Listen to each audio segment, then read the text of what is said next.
Hi guys, my name is Ryan Torrance. I'm a sophomore nursing major from Atlanta, Georgia.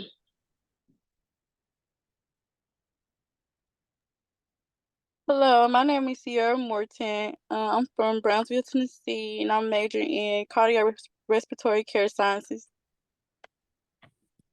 I am Tanaja Brown. I am a sophomore major in health science with the concentration in therapeutic studies, and I am from Spartanburg, South Carolina.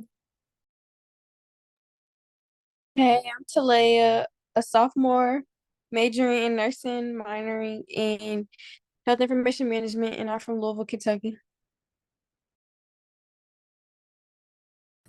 Hey, I'm Shandon Reeves. I'm a sophomore from Birmingham, Alabama, and I am majoring in nursing with a minor in health information management.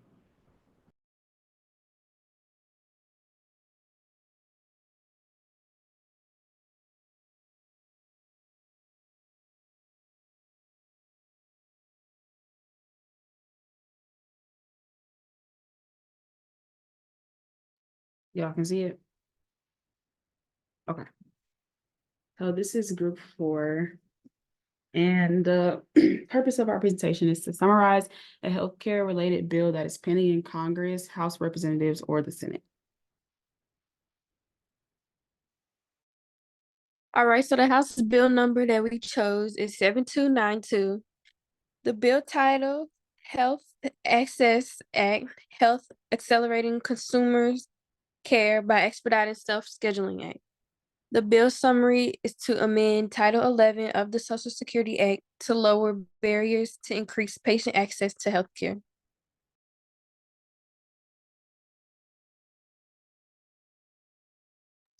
What is a bill? So, according to USA.gov, a bill is a proposal for a new law or a change in an existing law.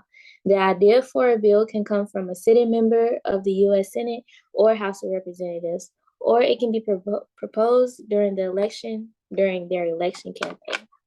Bills can also be petitioned by people or citizen groups who recommend a new or amended law to a member of Congress that represents them.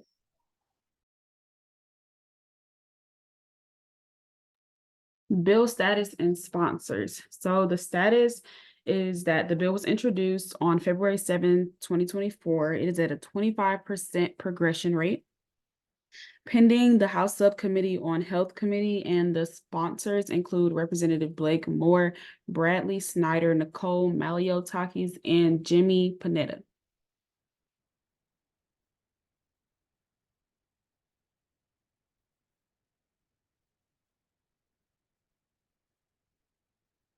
Bill status continued. The bill has only been introduced, meaning that it needs to be passed through the House and then it needs to be passed through the Senate. It will also have to go through the president, and the final step in the process is for the bill to become a law.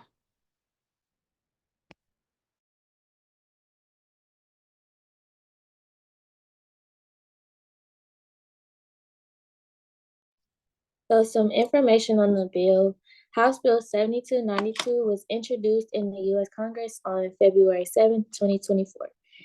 The bill aims to address issues related to healthcare access and affordability. It includes provisions for low-income individuals. The bill also seeks to reduce prescription drug costs by allowing Medicare to negotiate drug prices with pharmaceutical companies. Additionally, it proposes funding for mental health services and addiction treatment programs. House Bill 7292 has garnered support from both Democrats and Republicans in Congress.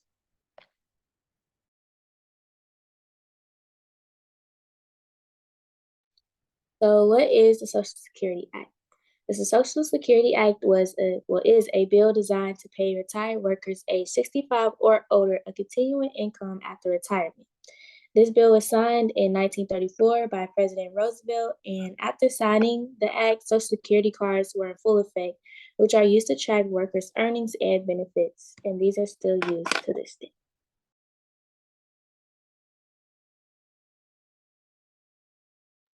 Okay, here's a video about the Social Security Act to explain a little bit more.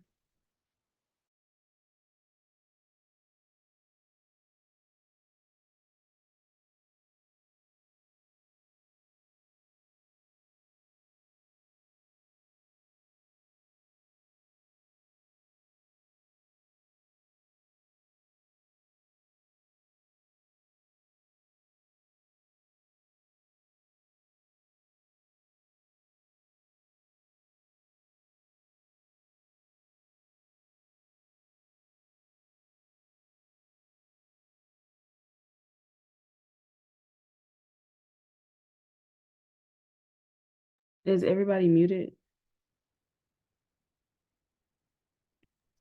Yeah, everybody was muted. Okay.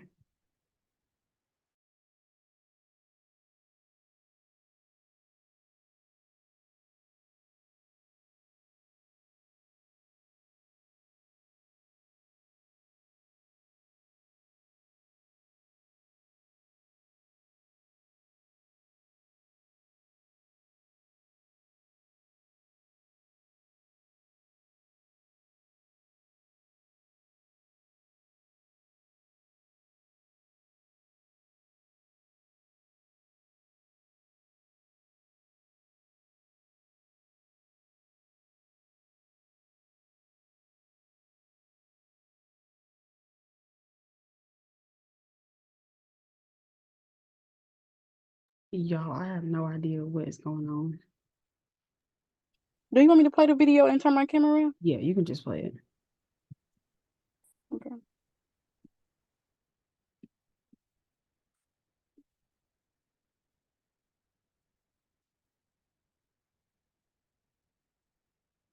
Played an important role in shaping the ideology of the Second New Deal because they insisted that the economic downturn had been caused by underconsumption and that the best way to combat the depression was to raise workers' wages so that they could buy lots of stuff. The thinking went that if people experienced less economic insecurity, they would spend more of their money. So there were widespread calls for public housing and universal health insurance. And that brings us to the crowning achievement of the Second New Deal or the crowning achievement of its communist plot, the Social Security Act of 1935. Social Security included unemployment insurance, aid to the disabled, aid to poor families with children, and of course, retirement benefits. It was and is funded through payroll taxes rather than general tax revenue. And while state and local governments retained a lot of discretion over how benefits would be distributed, Social Security still represented a transformation in the relationship between the federal government and American citizens. Like before the New Deal, most Americans didn't expect the government to help them in times of economic distress. After the New Deal, the question was no longer if the government should intervene, but how it should. For a while, the US government under FDR embraced Keynesian economics, the idea that the government should spend money even if it means going into deficits in order to prop up demand. And this meant that the state was much more present in people's lives. I mean, for some people, that meant relief or social security checks.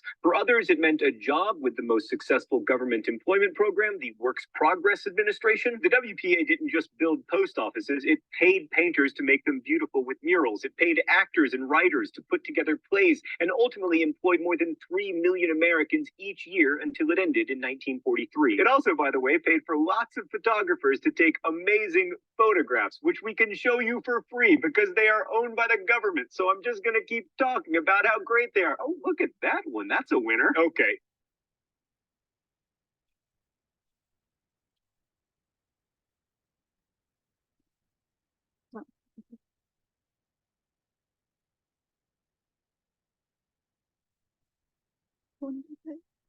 Pros of the Title 11.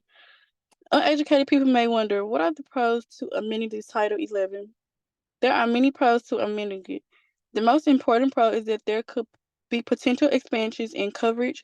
For example, it could involve increasing eligibility criteria for certain programs or create new programs to provide coverage for more individuals.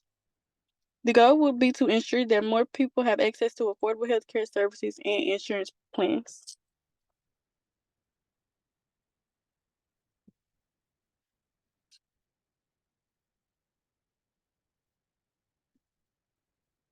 Pros continued.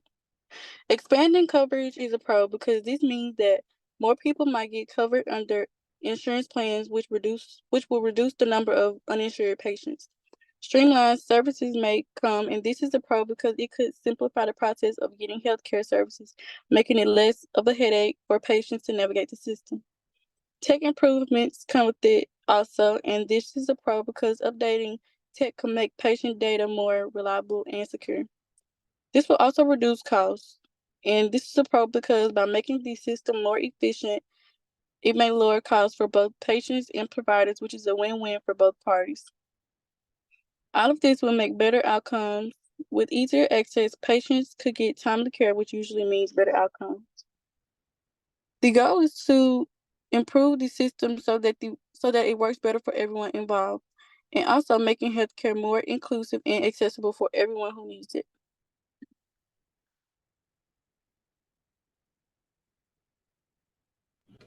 The only con that was found was that making provisions to allow healthcare to be more affordable for the people in need is that it may cause an increase in taxes and inflation.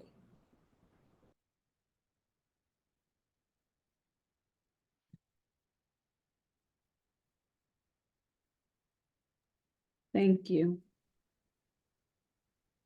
This concludes our Group 4 presentation by Tanandra Brown, Ryan Torrance, Sierra Moore, Talia Thomas, and Shannon Reeves. Thank you.